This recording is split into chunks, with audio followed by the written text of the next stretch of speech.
Exactamente. Oye, y nos vamos al próximo entrevistado, que es de esta casa de estudios, sí, porque es director de la Escuela de Psicología de la USACH, pero también exministro de Mideplan, Marco Barraza. Está listo para que conversemos con él sobre justamente todo lo que tiene que ver con este ingreso familiar de emergencia 2.0 y su letra chica que estamos desmenuzando desde que hablamos con Clarisa Hardy el otro día. Más o menos estamos tratando de desmenuzar esa letra chica en el ingreso familiar de emergencia que tanta importancia tiene para la opinión pública. Bienvenido, Marco, muchas gracias por estar en La Voz de los que Sobran. Hola, buenos días, gracias por la invitación. De nada. Entremos de inmediato en materia, sí. Justamente conversando sobre este ingreso familiar de emergencia 2.0 y su fase de implementación. Ayer, fíjate que revisamos que hay una política focalizada, hay restricciones para postular. ¿Cómo observas tú este sistema del registro social de hogares? ¿Está funcionando? Hay muchas acusaciones de que no estaría funcionando. Cuéntanos un poco. Mira, yo lo que creo es que en general el registro social de hogares es un instrumento dentro de lo que existe, en el instrumento de seleccionar y luego distribuir recursos lo más objetivo, para ponerlo en esos términos. Sin embargo, el problema es la utilización o la mala utilización que el gobierno del presidente Piñera ha hecho del instrumental en materia de protección social, partiendo por la falacia de decir que se había creado una red de protección social, lo cual es falso.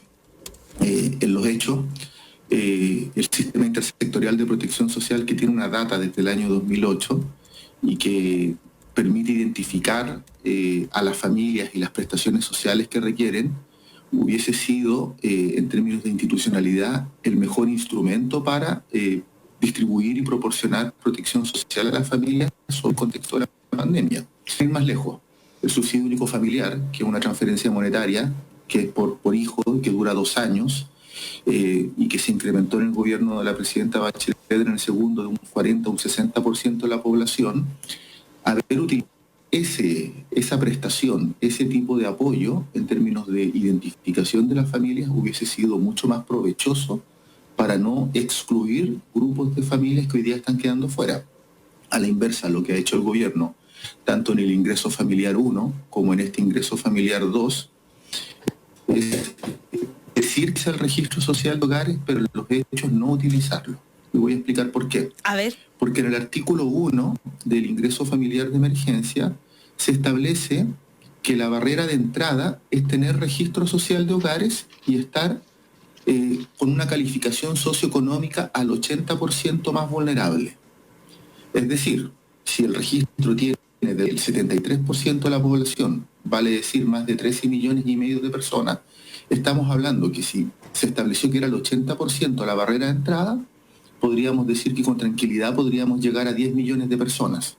Sin embargo, en el segundo artículo, ¿ya? En el artículo del ingreso familiar de emergencia, se establece que sin perjuicio de que exista el registro social de hogares como barrera de ingreso, el Ministerio de Desarrollo Social de este gobierno creará un índice socioeconómico de emergencia que le denominan ICE.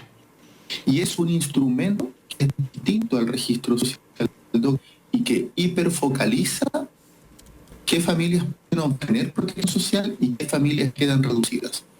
Y tiene una explicación. El gobierno, con el otrora ministro Sichel, señaló antes de que se legislara el ingreso familiar de emergencia 1, que se iban a disponer del orden de $2,000 millones para estas transferencias monetarias. Marco, estamos escuchando medio cortado porque está súper interesante la explicación, que recordemos que tú también fuiste ministro de Mideplan, exactamente, entonces es súper importante escuchar lo que está diciendo. Lo vamos a llamar por teléfono justamente, pero lo vamos a mantener en la imagen y te van a eso, sí, para que responda, para que podamos conversar a través del teléfono porque se escucha cortado en internet. Quiero decirle también, aprovecho a decirle al público que estamos con algunos problemas técnicos que responden a un cambio, algunas están haciendo mantención finalmente de nuestra antena en el cerro, así que vamos a tener algunos pequeños problemas técnicos a lo mejor a través de la televisión, pero eso responde solo a eso y les queremos pedir disculpas, pero tenemos que hacer esa mantención, así que es por eso. Pero ahí ahora sí, Marco, te estamos escuchando. Ya, perfecto. Decía yo, retomo, entonces, si ustedes se fijan, antes de que se presentara el primer proyecto de ley, el gobierno señaló que iba a disponer del orden de 2.000 millones de dólares. Sin embargo, solo dispuso de 830 millones de dólares. En consecuencia, si el monto inicial disponible es más pequeño, la creación de este ingreso socioeconómico de emergencia lo que busca es achicar el universo de familias y hacerlo compatible y que cuadre con esta disponibilidad de recursos, que era lo que se estableció en el informe financiero por parte del Ministerio de Hacienda. ¿Aló? Sí, lo estamos escuchando perfecto. Pero agrego, eso explicó que a ese momento existían 2.900.000 familias, 964.000 familias, al 40% más vulnerable. Lo que hace esto es que baja el universo a 2.100.000 familias por secretaría. Es decir, yo, no obstante, califico en el registro social de hogares, no se utiliza el registro social de hogares y se utiliza otro instrumento que crea de manera ad hoc y particular para hiperfocalizar el gobierno del presidente Piñera.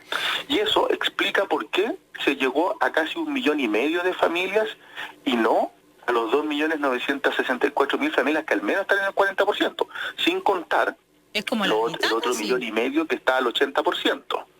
Pero agrego, en el segundo ingreso familiar de emergencia, si bien el gobierno aumentó los montos, pasó de 65.000 a 100.000 y no decreciente per cápita por familia, tiene una segunda trampa. A ver. Establece que el corte, además de utilizar el ingreso socioeconómico de emergencia, establece que el corte por familia es de familias de hasta 400.000 pesos por ingreso.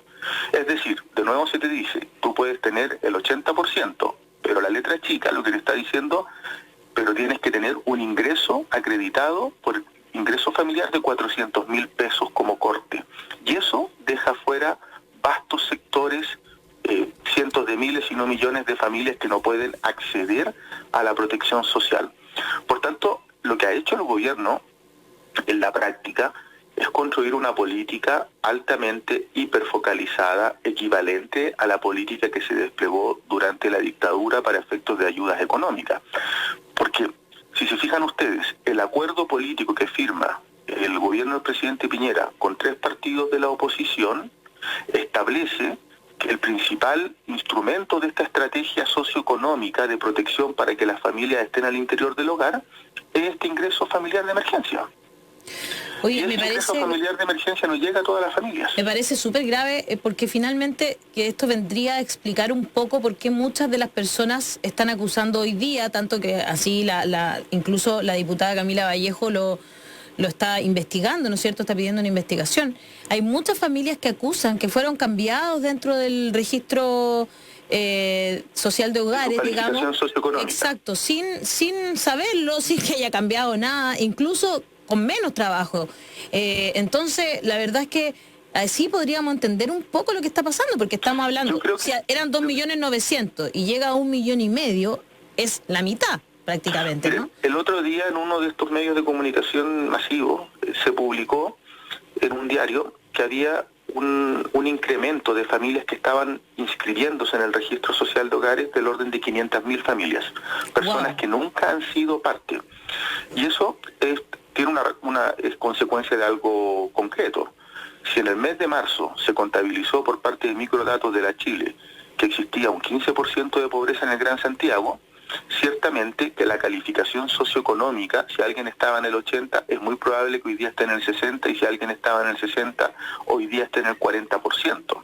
Ahora, lo complicado es que lo que hace el gobierno es ofertar y señalarle a la población de que puede tener apoyos del Estado estando al 80% en circunstancias que se está operando con menos del 40% de la población.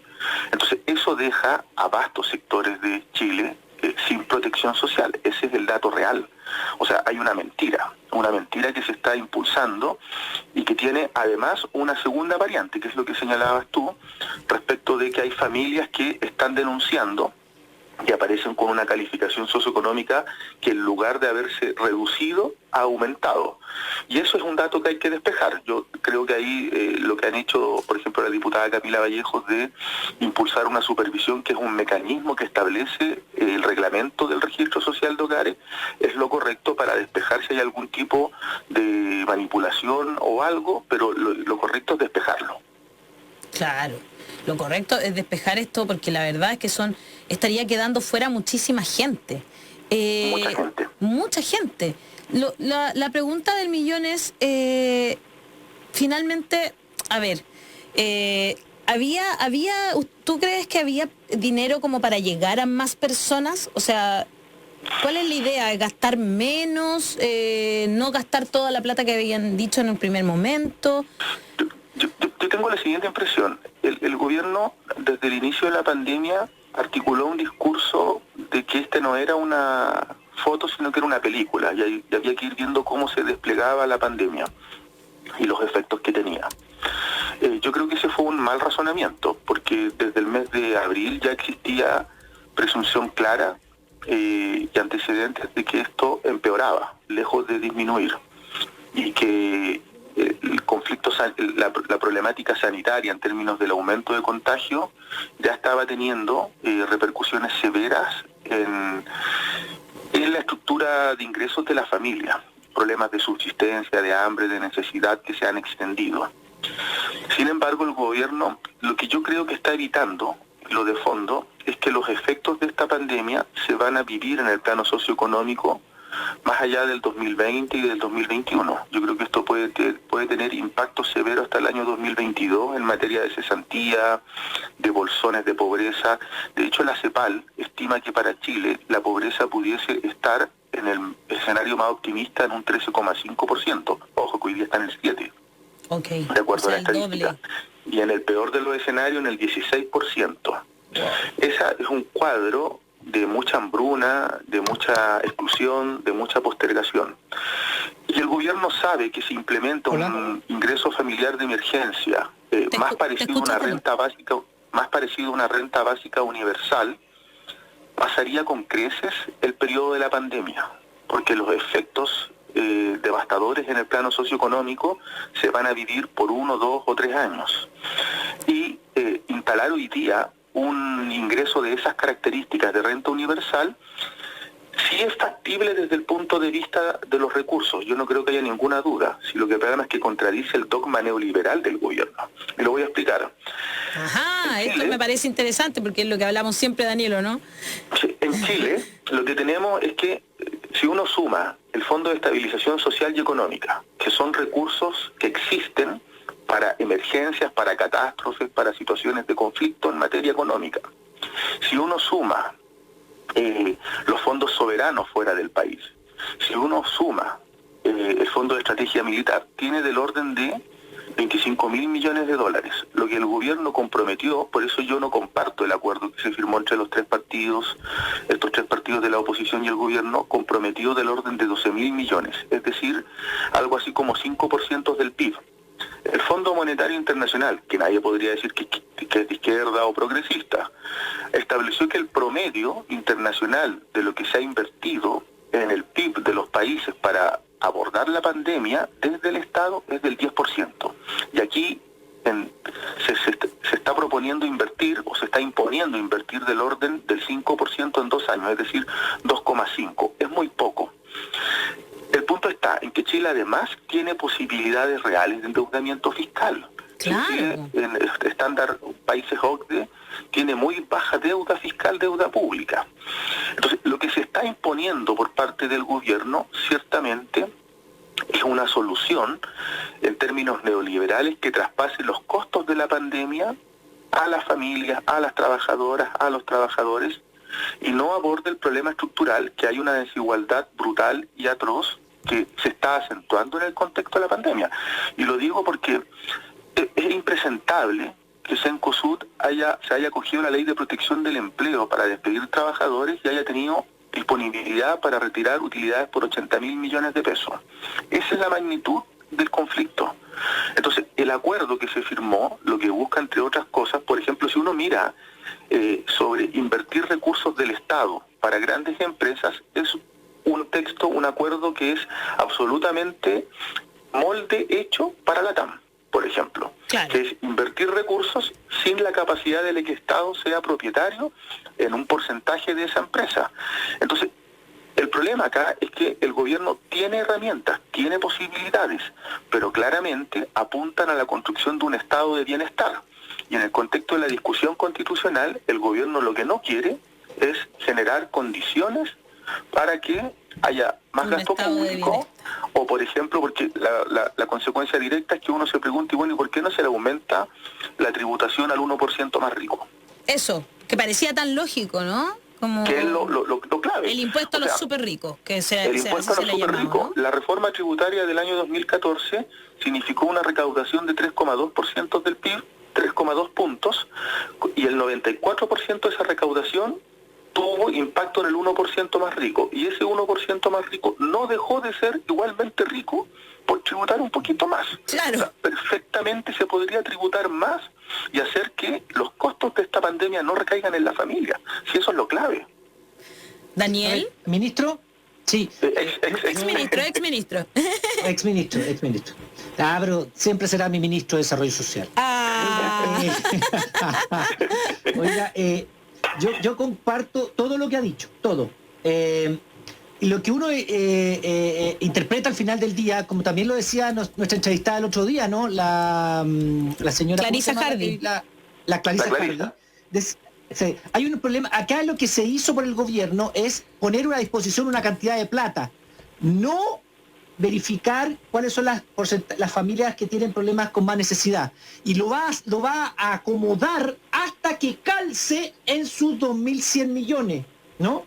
Perdón, 2.100 millones de dólares. Eso es lo que va a hacer en el fondo, y por eso que el ingreso familiar de emergencia lo uso en la medida que me sirva, pero entonces invento otro índice para acomodar por aquí, para acomodar por acá, hago que las personas les subo porque a mí, que yo no soy nadie, me escriben, me dicen, yo tengo un ingreso de 300.000 pesos y acabo de ver mi ficha, no se llama ficha, pero el registro de hogar, y sale que gano 1,2 millones. Y yo nunca he ganado, si yo no tengo cómo. Sí, hay mucha gente que dice eso. Ella tiene que apelar. Espérate, ella tiene que apelar. Apela, pero se atrasa un mes, entonces este mes no recibe nada y recibe en el otro mes. Entonces voy acomodando por aquí, por allá, por acá, para que al final del día yo reparta los 2.100 millones que quiero repartir, de millones de dólares, y nada más. Porque entonces miento diciendo que va a llegar a un porcentaje de los más pobres de Chile, pero no, lo voy a hacer es esa plata, es como una negociación colectiva. Mira lo que estoy diciendo, ministro. Porque las negociaciones colectivas, yo he estado en muchas negociaciones colectivas, a veces por la empresa, a veces por los trabajadores, y al final, cuando tú ya llegas al final con la empresa negociando, tú le dices, ¿ahí qué sindicato? La verdad es que tengo estas lucas, esto es lo que tengo.